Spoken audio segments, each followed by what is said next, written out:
సంవత్సర పాలన పూర్తి చేసుకున్న సందర్భంగా కాంగ్రెస్ పార్టీకి మీకు మంత్రిగా కూడా మీరు 1 ఇయర్ పూర్తి చేసుకున్న సందర్భంగా అభినందనలు, శుభాభినందనలు. థ్యాంక్ యూ అండి. మిమ్మల్ని ఏంటి బాంబుల మంత్రి అనాలా, రెవెన్యూ శాఖ మంత్రి అనాలా, ఎందుకు ఏదనాలి? రెవెన్యూ శాఖ మంత్రి అనాలా, బాంబుల శాఖ ఎట్లయితుందండి, ఇదేమో రాయలసీమ కాదు కదా. సో మీకు కాంప్లిమెంట్ ఇస్తున్నారు కదా ప్రతిపక్ష నాయకులు, బాంబుల శాఖ మంత్రి. ప్రేమ అంత ఎక్కువైంది వాళ్ళకి. సో ఇంకోటి చెప్పండి, ఇప్పుడు మీరు ప్రభుత్వంలో నెంబర్ 2నా నెంబర్ 3నా ఏంటి, ఏమని పిలుచుకోవచ్చు మిమ్మల్ని? ముందుగా టీవీ నైన్ ప్రేక్షకులందరికీ హృదయపూర్వక నమస్కారం. రజనీకాంత్ గారు మిత్రులు అడిగినట్టు నేను నెంబర్ 2 కాదు, నెంబర్ 3 కాదు, నా సంఖ్య నెంబర్ 11. కానీ ఎక్కడ చూసినా ప్రభుత్వ వ్యవహారాలు వాటిల్లో ఎక్కడ చూసినా పొంగులేటి శ్రీనివాసరెడ్డి మస్ట్ కనిపిస్తున్నారంటే ఏదో ఉంది దీంట్లో, ప్రముఖ స్థానం, ఇంపార్టెంట్ ప్లేస్ ఇస్తేనే కదా ఇట్లా ఉండేది అనేది ఒక ఫీలింగ్ ఉండిపోయింది అందరికీ. అంటే ప్రధానంగా అట్లా కనిపించడానికి కారణం,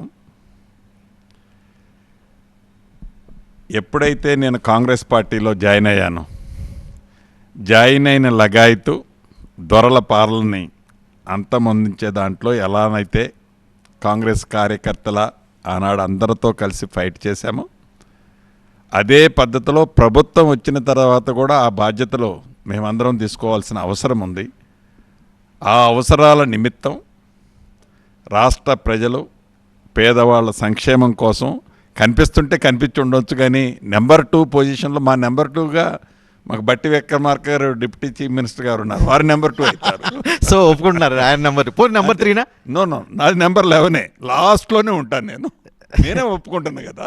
ఏదో ఒక సందర్భంలో మీరు ఎక్కడో అన్నట్టున్నారు నెంబర్ 2 నేనే అని చెప్పి. నేను ఎప్పుడు అట్లా మంచి ఇంపార్టెంట్ పోర్ట్ఫోలియోలో రెవెన్యూ శాఖలో నేను ఉన్నాను.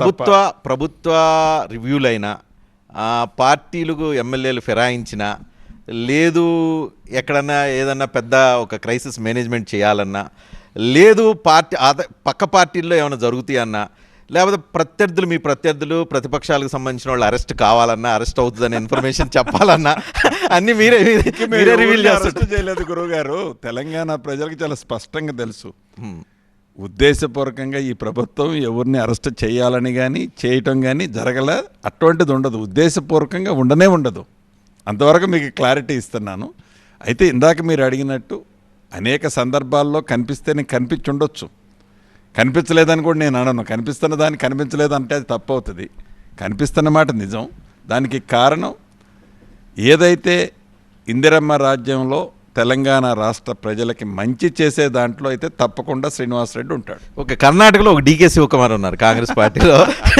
తెలంగాణ కాంగ్రెస్ పార్టీకి డీకే శివకుమార్, పొంగులేటి శ్రీనివాసరెడ్డి? నో, అలా కాదు. అలా మీరు డీకే శివకుమార్ గారు చాలా సీనియర్ మోస్ట్ కాంగ్రెస్ పార్టీ. నేను సీనియర్ మోస్ట్ కాదు సార్.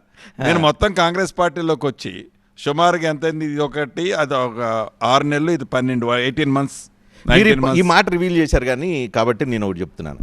ప్రజెంట్ కాంగ్రెస్ పార్టీలో ఈ ప్రభుత్వంలో ముఖ్యమంత్రి రేవంత్ రెడ్డి, సరే నెంబర్ 3నో 4 వాట్ ఎవర్ పొంగులేటి శ్రీనివాసరెడ్డి, కీలక భాగస్వామ్యం పాత్ర పోషిస్తున్న ఎవరికి కాంగ్రెస్ పార్టీ లీడరు క్యాడర్తో సంబంధం లేదు. కాబట్టి కాంగ్రెస్ పార్టీకి సంబంధించిన కార్యకర్తలు క్యాడర్ సఫర్ అవుతున్నారు, ఎవరిని రీచ్ అవ్వాలో అనేది ఒక పాయింట్ నడుస్తుంది, ఒక డిస్కషన్ పాయింట్. చాలా స్పష్టంగా మీకు చెప్తాను.